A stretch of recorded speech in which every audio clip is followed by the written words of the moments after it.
Okay na po kayo dyan? Okay na. Ay, pahaba natin. Para ano? Usap na. Okay, sige. Okay na po. Okay na. Okay na ba? Naka-video na siya. Kaya maiksi yan. Kay ma'am, maiksi yan kay ma'am. Okay naman po. Naririnig naman yung dala. Kanino ito? Ito ba yung sa barangay? Oo, yan ang sa barangay. Itong kay Bet yung mahaba.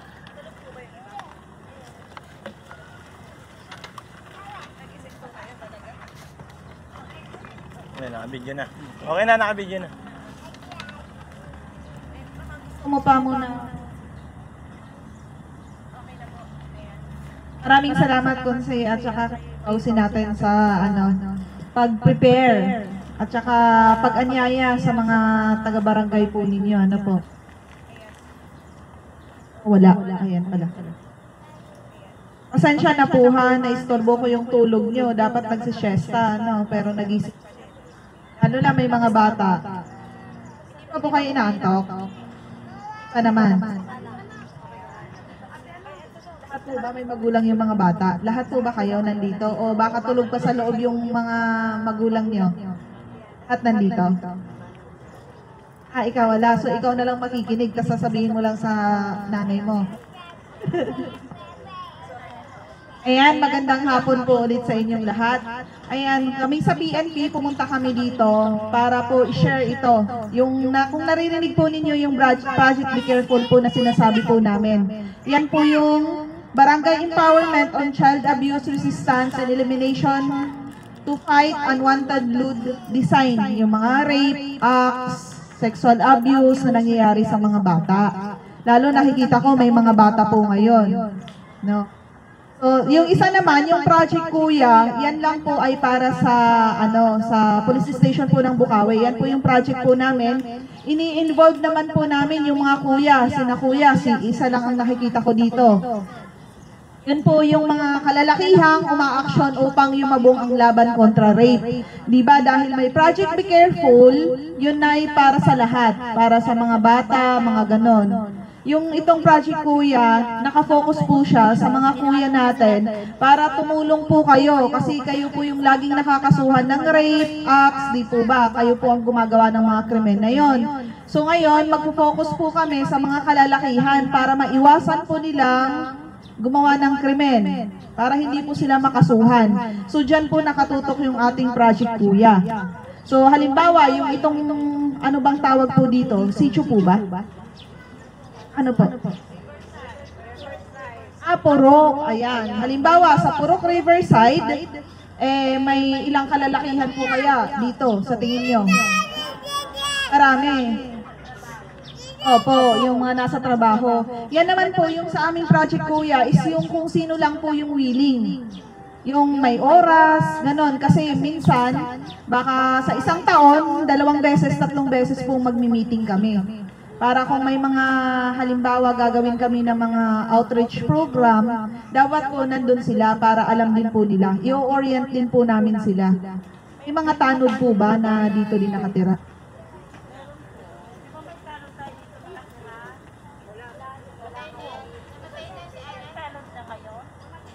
Ay, wala na?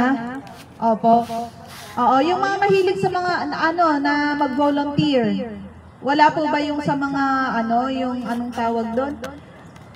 Sa may batya, merong BSP na tinatawag. Wala po bang member sa inyo yon? Puro lahat po nagtatrabaho po para sa pamilya. O kung sino man ang tulad ni Kuya. Walang yung walang pinagkakaabalahan po sana. Sila po sana yung encourage namin na mag-join. Diba? Para maging kapaki-pakinabang naman yung buhay nila. Yung diba? Para makatulong sa kapwa. Kasi baka kung sakali, hindi naman pero baka sakali, malay natin na dahil nalaman nila na may mga volunteers tayo na lalaki na umaayon na dapat walang rape na mangyayari, lalo may mga anak, kuya sila, apo nila, para pagka lalaki ang kumausap sa kanila, baka pakinggan. Di po ba? Kasi minsan pagka babae, hindi yan. Di ba? Nararanasan nyo yan, di ba? Kung tumigil ka, babae ka lang. Sarap mong sampalin, puro kadada, ganon. Baka pagka lalaki ang mag-discuss dito sa harap, baka naman makinig yung mga kapwa nila lalaki, di po ba? Kaya namin ini-involve sila. Sila ang gumagawa po nun Baka sakali pagka alam nila yung batas, na bawal yung ganito, bawal yung ganyan, hindi po nila gagawin. Kasi tayo mga babae, laging tayo ang biktima.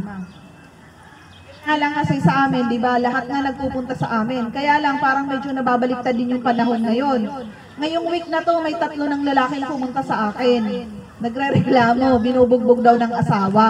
Pasensya naman, matapang na yung mga babae pala ngayon, Kaya lang batas po kasi natin, tapos yung sa section ko sa WCPD, ang kinikater ko lang, kayong mga nanay, tsaka yung mga anak po ninyong mga minor. Pagka lalaki, naku, pasensya na po, general invest ko sila nilalagay.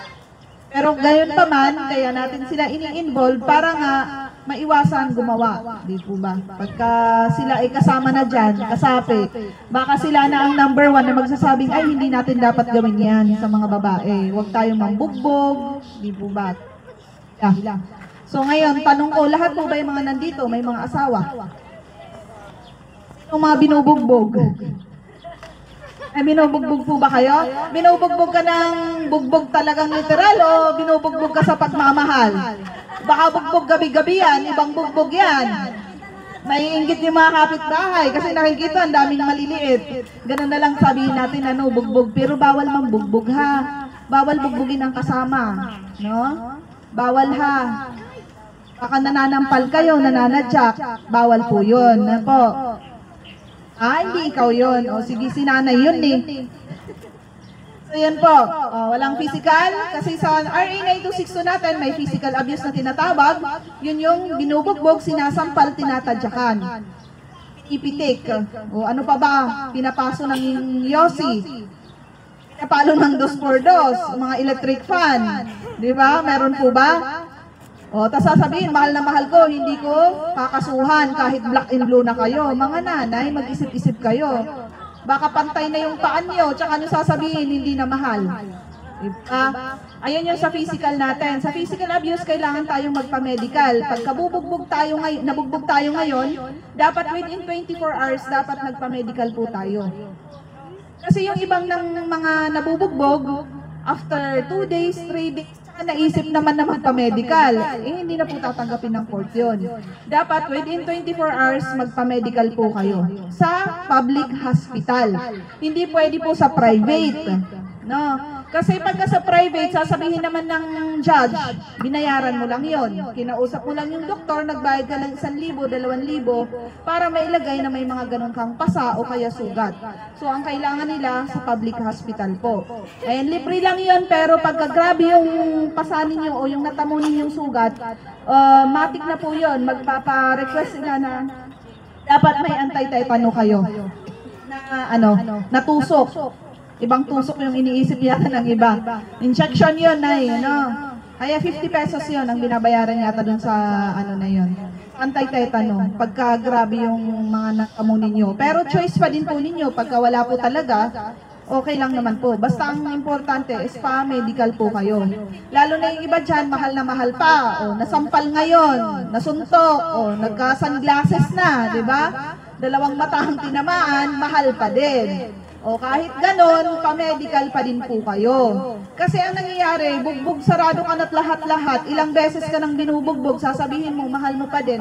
Tapos may isang araw, nauntog ka, nadapa ka dyan, sabihin mo, pag-gising mo, ay hindi ko na pala mahal yung asawa ko. Paano mo makakasuhan yon sa ginawa niyang pang-aabuso sa'yo?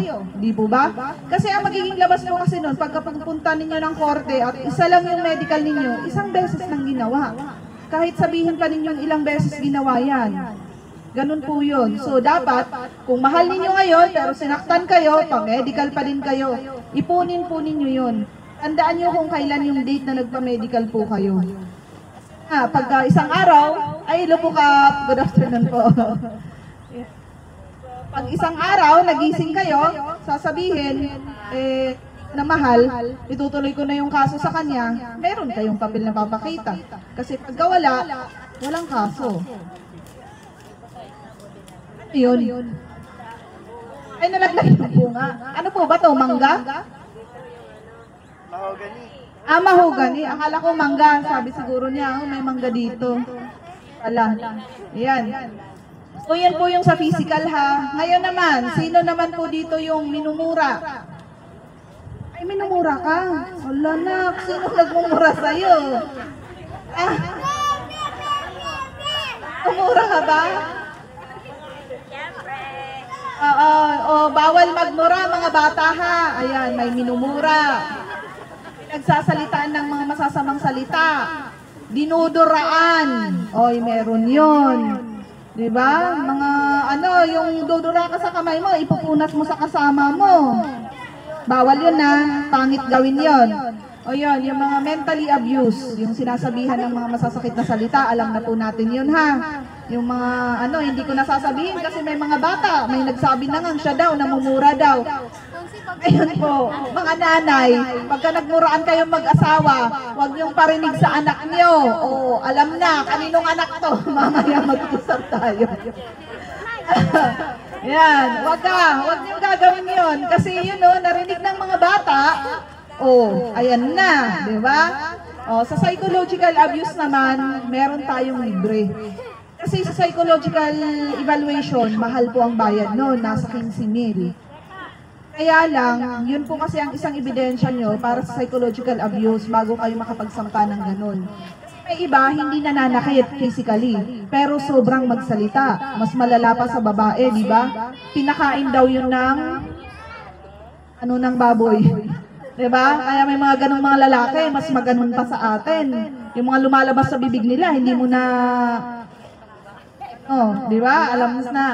So yun, pagka ganon, sa psychological abuse yun, kailangan natin ng psychological evaluation. Ngayon, si Bausi natin, siya ang magre-refer sa atin sa WCPD, sa MSWD, dito sa, sa Barangay Igulot. Tapos, i-refer naman po kayo sa Mandaluyong. Libre po yun, pero maghapon po ang mangyayari nun, kailangan po, meron po kayong dalang pagkain kasi hindi po libre yung pagkain. Ang libre is yung evaluation, tsaka yung sasakyan. Yun po yun. Tapos, 4 months po yun ha. Tsatsagain po natin yun. Once a month kasi yung schedule ng Bukawi. So, dadalhin kayo lahat doon, tapos ibabalik lang din dito sa Bukawi. Yun gagawin doon. So, kung talagang gusto mong mag-report o magkaso, kailangan mong tapusin po yung 4 na session. Yun po yun. Tapos bibigyan ka na po ng result nun. Kaya lang, ang malungkot din, kasi may iba, sabi nila, mentally abused or psychologically abused, yun pala hindi naman. Nagne-negative po talaga yun. Walang makikita yung doktor doon.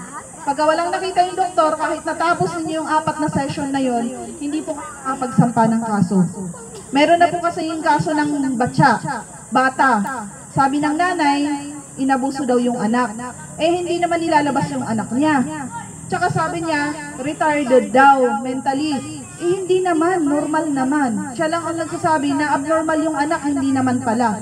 Diba? Nabaliktad, siya ang kakasuhan. Ginagamit lang niya yung anak niya para makapagsampa ng kaso dun sa kalaban niya sa negosyo. Po kasi yun. Hindi pwedeng sabihin ninyo na na-abuse siya, na-abuso siya, tapos yun na yun. Pagka doktor na ang tumingin, wala din po kaming magagawa. So yun po yung sa psychological natin. Pangatlo, sino naman po ang hindi sinusustentuhan? Baka mayroon na ako, baka sabihin ng mga bata, inaantay ko, wala, hindi nila siguro alam. Hindi sinusustentahan ng mga anak. Ayan po, pagka hindi po sinustentuhan yung mga anak po ninyo, diretso na po sa court yun. Kaya naman kami nakikiusap sa barangay po na i-hearing o kaya magkaroon ng isang pagkakataon, isang beses lang na paghaharap, na kapag hindi sinustentuhan yung anak, diretso na ng court.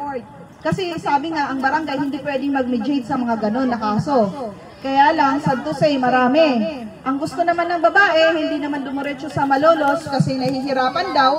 Ang gusto is makausap yung tao. Pwede naman po. Isiset ng barangay, si barangay ang pipili ng date po ha. Hindi kayo ang mag-uutos sa barangay para iset kung anong date ang gusto nyo. Kasi ang barangay natin, madaming kaso din po na hinihiring. So bibigyan kayo ng isang particular na date, dapat dalawa kayo doon na pupunta para pag-usapan kung paano yung sustento. Pagka hindi nagkasundo, diretso na po sa court na. Hindi na din po sa amin. Naiintindihan po natin?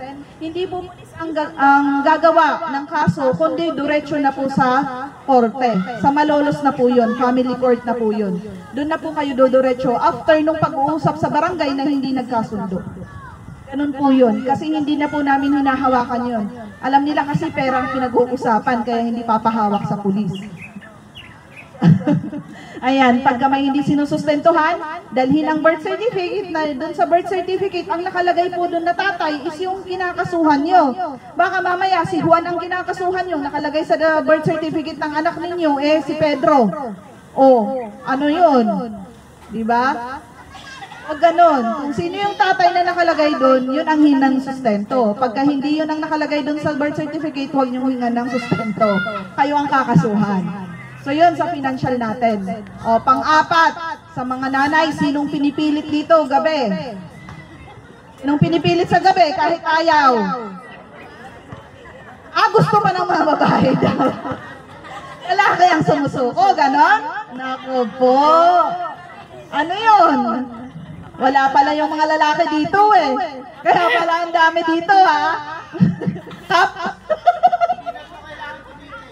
Ganun po ba? Sila na pumapayag. Naku.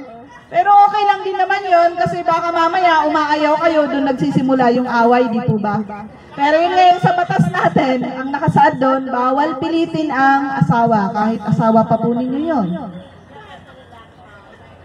Pagka ikaw babae, pinilit mo si lalaki, kailangan ibigay niya. Kasi ang magiging kaso ni lalaki, pagka hindi ibinigay yung gusto nyo, psychological abuse na naman, kasi sumama yung loob ninyo, di ba? Nag-isip na naman kayo, baka galing sa kabit, di ba?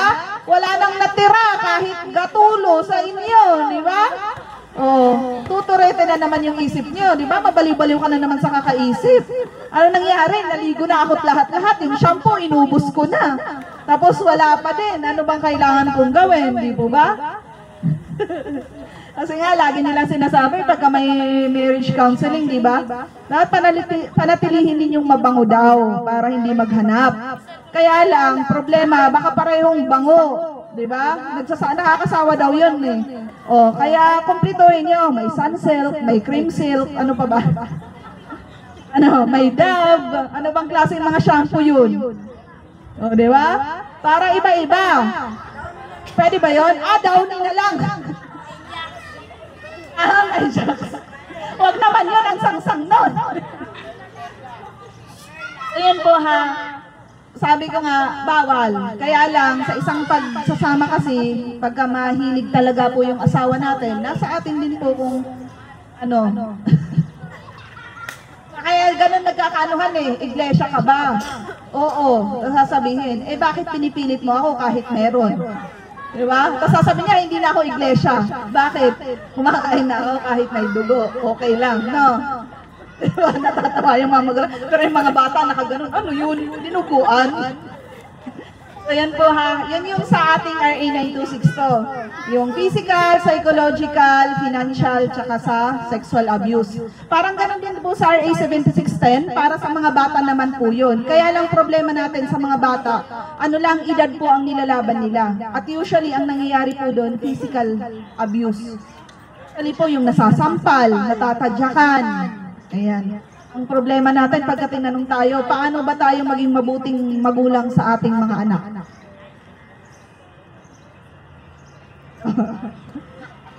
Pagkatapos ng tawa-tawa natin, ano ba yan? Ba't may ganong tanong? Paano maging mabuting magulang sa anak? Paano maging mabuting nanay? Sa tingin mo, paano ang mabuting nanay? Yung hindi ba namamalo? Yung hindi sumisigaw? Yung hindi nangungurot? Ganun po ba? Ganun ba? Kaya lang pagka hindi kayo ginurot, baka pag may sasabihin yung mga magulang nyo, di naman ninyo susundin. Pag sinabing huwag kang uuwi ng gabi, Eh, umuwi ka, madaling araw. Tapos, ba't ngayon ka lang? Sabi mo, nanay, bawal umuwi ng gabi. Eh, di madaling araw ako uwi. O, di ba? Ang galing nila. Di po ba? Nagiging pitoso po. Ayan. Ito po yung mga laging nahuhuli sa curfew, ang anak dito. Ayan. Kaya dito ako pinapunta eh. Baka lagi sigurong may naka-curfew dito. Ano ito po ha? Yung mga nanay po o mga tatay na 3 beses nahuhuli yung mga anak nila sa curfew. Pasensyahan po tayo pero dadalhin na po kayo sa munisipyo. Ako na yung makakaharap ninyo ha. May magre-reklamo po ba? Kasi ganun po eh, 3 beses na. Lagi-lagi ang ginagawa pa, barangay pa maghahatid sa anak niyo, ikakatok pa sa may pinto niyo. Hindi kaya papatawag lang kayo sa barangay para kunin yung anak niyo, ganun-ganun na lang ba yun? Eh gabi-gabi napupuyat sila. O, anong gagawin natin? O, sa 3 beses na nahuli yung mga anak ninyo, dadalhin na sa akin. To-turn over ko sa DSWD, kayo na makipag-usap kay DSWD. Ano na lang po ha. Kasi magkakatampuhan tayo kung may masabi yung mga nasa barangay sa inyo na ano yung mga anak ninyo, nakaganito. O may nanakawan, anak ninyo ang napagbintangan, eh kasi siya ang nakita doon. Ha? Tapos magre-reklamo. Isermonan na kami. Pero hindi po, yun po kasi ang nangyayari doon. Sabihin natin yung anak ninyo hindi naman po talaga lumalabas. 1 beses lang lumabas na tsambahan. Di kaya may huli-huli dyan na nagtutupada o di kaya gumagamit, nag-grade. Andun naman yung anak mo, pasalubong. O di kasama siya sa nakuha. Gagawin natin, iiyak na lang kayo. Mas ano natin, mas magandang maging paranoid tayong mag-isip. Yung advance tayong mag-isip, huwag kang pupunta dyan kasi gabi na. Anong oras na, huwag na kayong lalabas. Baka may manakawan dyan, ikaw na naman ang ituturo. Lalo na pa kung alam natin, yung anak natin, nasama sa mga ganon. Mas maganda po na sabihan natin na huwag nang lumabas or huwag nang sumama sa mga kabarkada, lalo na paggabi. Kasi pag may mga ganong pagkakataon at may isang ano na siya, may isang record na siya. Hindi po talaga may iwasan eh. Tulad nga nung sinabi ko din, yung pambubugbog ng asawa nyo, pagka wala kayong medical, wala. Kaya nang pagka may medical kayo, dagdag yun sa kaso niya. Parang ganon din po yun. Kung may record siya, tapos siya ang nakita na naman nun, iipin, diba? Sabihin na, napagbintangan na naman kasi porke ganito, ganyan, ganyan. Kaya nga eh, may chance na mapagbintangan siya. O may chance na maisama siya sa mahuhuli. Kasi may record na po siya. Kasi kaya yun ang pinakamahirap. Pagka may record yung anak natin na laging ginagabi, pasimuno ng gulo, ano pa, umaakyat sa kung dapat hindi dapat akyatin. Alam na natin may record, umiwas na. O para hindi naman laging nangangamba ng ganon, sabihan na natin yung mga anak natin, gusto mo ba magka-record? Na lagi pagka lumalabas ka o galing kang trabaho, pauwi sa atin, ikaw lagi tinitingnan. Kasi may ano ka na, may record ka na sumama ka sa mga umakyat sa bahay na yon, mga nagnakaw. Yun kasi ang magiging ano nun, ang lalabas doon. At hindi naman natin masisisi na mag-isip yung ibang tao na yung anak nga ninyo kasi nandun siya sa labas eh. Anong ginagawa niya sa labas? Kahit anong iyak natin, kung may record nang ipapakita na dati nang gumagawa ng ganun yung anak ninyo, sabihin ninyo, nagbago, kaya lang, natagpuan nga siya dun sa labas. Isipin natin. Yan yung lagi yung pinapaliwanag, umiiyak yung magulang, hindi nagbago na yung anak ko. Nagbago na, eh bakit nandun kasi siya? Kung talagang nagbago siya, di hindi sana siya kasama dun. Eh nandun pa din eh. Sasabihin nyo, hindi, nung gabi lang yun na lumabas eh, tapos may ganyan na naman eh. Eh wala eh. Tapat malas. Yan, para makaiwas, wag na. No po. Tapos sa mga nagbubugbugan, sino bang nabubugbog ang mga anak dito? Nabubuli sa school? Meron po ba? Wala naman. Mga tikasin ng mga bata niyo dito? Sila nang bubugbog, nako po. Ayan, sa ano po ha, sa slight physical injuries, kahit mga bata na maliit na gasgas, pero 9 days bill ang doktor, nangyayari po doon, kailangan po may usapan sa barangay. Kailangan po ng CFA. May kaso po ako ng turo, binugbog yung bata. Kasama yung tatay. Ang pinag-usapan lang sa barangay, kasi nga hindi pwedeng pag-usapan or immediate yung bata, yung tatay. So yung tatay lang ang nabigyan ng CFA. Ngayon, ano na namin sa court, isasampa na. Ngayon, hinahanapan ng minor. Hinahanapan nila ng CFA. Ibig sabihin, ang gusto nila, kung yung matatanda na nabugbog at saka slight physical injuries lang yun, ang ibig sabihin ng slight, yung madaling maghilom, yung sukat. 9 days below po yun ha. Yun yung sasabihin ng doktor. Doktor lang po ang makakapagsabi nun. So pagka minor ang ganon, kailangan din po i-hearing po sa barangay. Hindi pwedeng idiretso kasi may mga magulang hindi, sinuntok yung anak ko, nag-ano na yung mata. Eh ang sabi sa medical legal niya is 9 days below ang healing o magagamot yung mata ng bata. So ibig sabihin nun, kailangan i-hearing nila sa barangay 3 beses para may CFA. Kasi ibabalik po ni court. Tinanggap nila kasi nilaban ko 7610 yun eh, hindi kasama dapat i-hearing ng barangay. Kaya lang tinanggap. After a week, tinawagan yung magulang, dinismiss. Ni-refile ulit namin last week. Napaka-hassle. So, ang mangyayari nun, pagka ganon, nasuntok yung anak ninyo, ihihiring muna sa barangay, lalo pag hindi dumugo. Yun po yung lagi naming sinasabi na pagka walang dugo, hindi po idodoretso. Na syempre masakit sa atin bilang nanay. Bakit? Aantayin pa ba ninyong dumugo yung bata bago ninyo kasuhan? Bago ninyo ikulong? Sinuntok na nga, sinipa na nga, bumagsak na nga yung anak ko. Di po Kaya lang sa batas po natin, yun po ang nakalagay. At wala po akong magagawa para suwayin po yun. O i-advance na, hindi, hulihin na natin kasi nanakit ng bata. Hindi po. So kailangan i-hearing po nila sa barangay. Kaya lang, pagka dumudugo naman na yung bata, sasabihin 30 days above na po yung ano niya, kung healing po nung sugat niya, diretso na po yun. Yun po yung pwedeng inquest o kaya diretso na po ng regular filing. Naintindihan po natin. Yan po yung kailangan ko din ipaliwanag kasi may mga nagsasakitang mga bata kaya nadadamay din yung mga magulang na nag-aaway. Pagka ganun away ng mga bata, huwag na po kayo makisali ha. Kasi dalawa ng kaso ang ipafile po ninyo pagka ganun. Charge counter, charge ang mangyayari. Pagka kayo ang nasobrahan na nagulpi yung anak nyo, huwag na ninyong sabihin dun sa mga kuya at mga tiyuhin na makipag-away din. Kasi pagka ginawa ninyo yun, charge counter, charge ang mangyayari. Ang yayaman, abogado nyo. Naman kayo. Ang mahal ng magpaabogado. Kahit sabihin ninyo nakapaw kayo, kaya lang yung pagod, tsaka yung bayad ninyo napupunta po ng malolos. Kaya pagkaaway bata, try po natin na payapain, tapos dalhin ng barangay para malaman kung ano yung nangyari. Hindi yung palalain natin, ay gumanti tayo. Diba? Uso yun eh. Hindi naman mawawala yun kasi kamag-anak talaga natin yung nasaktan. Pero wag na natin gawin yun. No? Idaan natin sa proseso. Kasi pag aaway dito, nag-aaway na naman, balikan na naman hanggang sa magkaubusan ng lahi, ganun po ba yun? Di saan na? Wala na. Tas sa susunod, sasabihin, ang barangay, walang ginawa.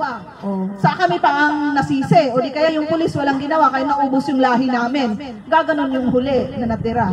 Pero kaya yung sinasabi ko, huwag na kayo maggantihan. Ano ninyo kung ano ba talaga ang tunay na nangyari. So yun lang po yung sa RA 7610 natin. Yun po yung pinaka-ano po doon. Pinaka-highlight. Yun po yung pinaka-importante doon. Kasi alam ko naman, alam ninyo. Parehas lang kasi sa RA 9262 yung RA 7610. 7610 sa mga bata. 9262 tayong mga asawa, kasama yung anak ninyo, mga nakarelasyon ninyo, wala namang nakiki-one night stand dito, no? Meron. Tama kasi yun. Ganito naman, sa mga may jowa, ang mga anak. Yung nangyayari, pagka naabutan, rape na. Mga nanay, sino may mga anak na teenager dito, mga nasa 12, 13, 14, 15. Pinapayagan ninyong magjowa yung mga anak nyo. Ikaw? Ikaw nakangiti sa akin, ha? Yung mga may jowa-jowa dyan.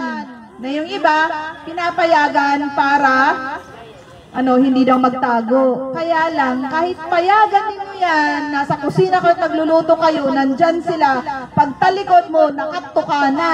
O di kaya pagtalikod mo, nakahawak na sa kamay. Nako, magagaling pa sila. Ba, akala niyo yung mga posisyon na alam niyo, mas doble ang alam nila. Kaya habang bata pa, kausapin po natin yung mga anak natin.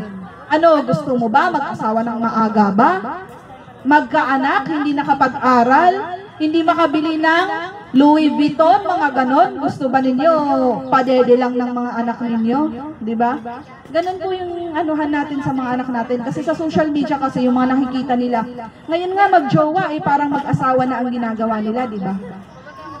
Masakit ngayon. Kahit anong alaga natin sa anak natin, kung meron namang, alam na ninyo, may sungay dyan, na nanggoyo, tas nagpaguyo yung anak ninyo, di ba? Doon na pupunta yun eh.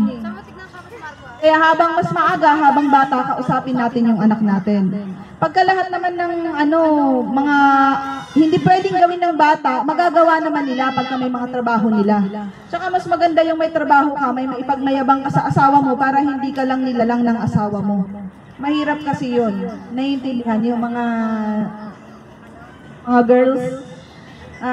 Kasi ang lalaki, sa una lang yan magaling. Sa uli, hindi na. Totoo ba? Hindi niya alam.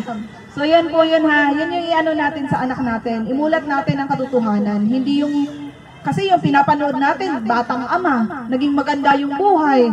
Ba't hindi kayo pakita kung ano yung hirap ng maging batang ama na nanghihingi ng pampadede, pampaano dun sa anak nila, di po ba?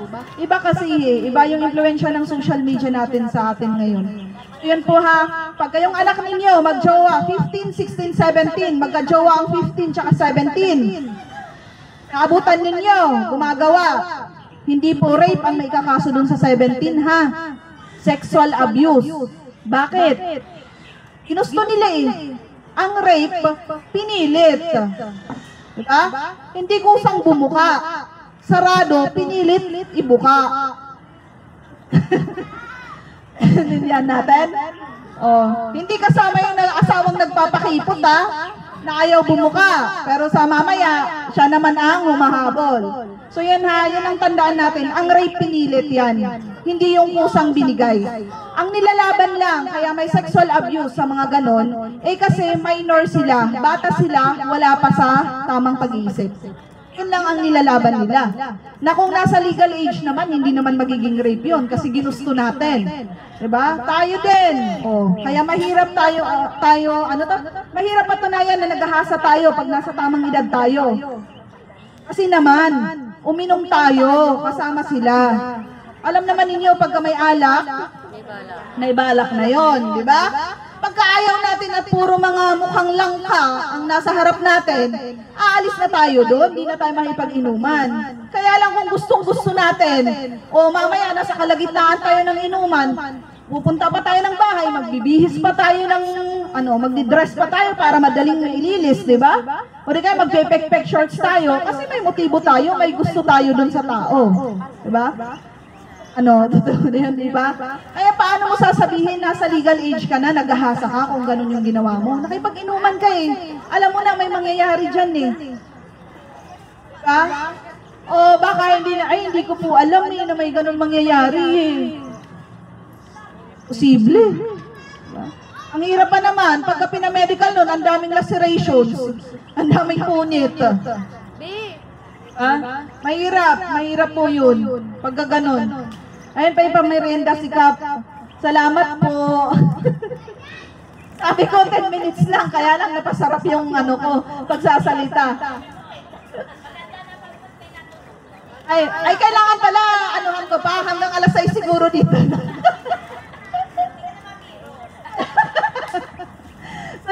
So yun po yun ha. Sexual abuse lang. Pagka ang anak niya is 17, tas ang naging jowa, 17, 18, 19, 20, nasa 3 years lang ang age gap, sexual abuse lang po yun. Kahit hindi minor yung lalaki. Naintindihan po natin. Nagawa po yung bagong batas na yun kasi madaming magjojowa na nasa 17, 18, 19, 20. Yung mga 3 years lang ang gap, sexual abuse po ang mangyayari doon. Hindi po siya mag-fall sa rape.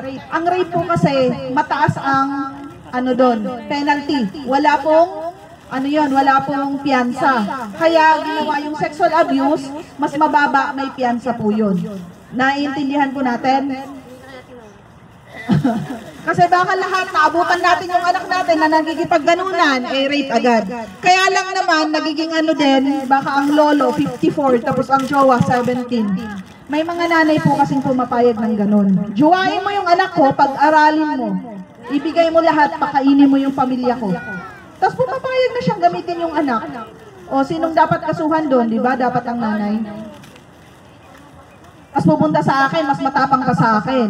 Kung tutuusin, siya yung nagsulsul doon sa anak niya para gamitin ng matanda. Na dapat sila na lang ng matanda ang nagganunan. Di ba? Kasi parang binubugaw ang anak pag gaganon. Kaya wag po kayong papayag kahit foreigner pa po yan. Sasabihin, ibibigay lahat ng kailangan ng pamilya nyo. Gagamitin niyo yung anak nyo. Binigyan lang kayong 10,000, pero yung mga litrato, mga video na habang gumagawa sila ng anak nyo, na ibibenta nila sa ibang bansa ng dolyares. O aabot ng 100,000. Pero ang nabigay lang sa inyo, 10,000, 20,000. Diba? So wag po kayong papayag doon kung alam ninyo na aabuso yung mga anak ninyo. Lang po yun. So yun ha, yung mga naka-curfew, yung mga anak, 3 beses sa munisipyo na tayo magkita-kita. Oh, nakita ko yung mga mukha ninyo, na-memorya ko na. Pagka nandun po kayo, naku, lagot kayo sa akin. Kaya kung 2 beses nang nahuli yung mga anak ninyo ng curfew ng barangay, abay iwas-iwasan na ninyo. Tumatawa si isa ka din bang nahuli? Hindi pa. Oh, wag magpapagabi para hindi nahuhuli. Yun po ha. Tapos yung sa nagbugbugan ng mga bata, pag slight physical injuries, haharapin muna sa barangay para sa CFA. May mga tanong po ba? Kasi tapos na po ako. Baka maubos ninyo yan sa akin kayo humingi. Wala po akong dala. Baka may tanong po kayo. Wala na? O di kung wala na, mag-picture na tayo. Para may remembrance naman ako dito, sabihin ko, may doon. May ilalim ng mahogany, may tambayan doon sa may barangay Tambubong. Tapos pwede pang mag-swimming yata dyan, no? O marumi na po yan. Marumi na? Ay, sayang. Pero nung kabataan siguro ni Nakap, maganda po yan. Sayang, no?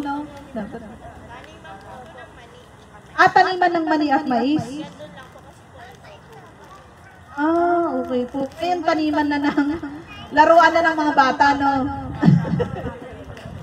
So, yun lang po at maraming salamat po. Ayan, mag-picture na lang po tayo para Thank you po.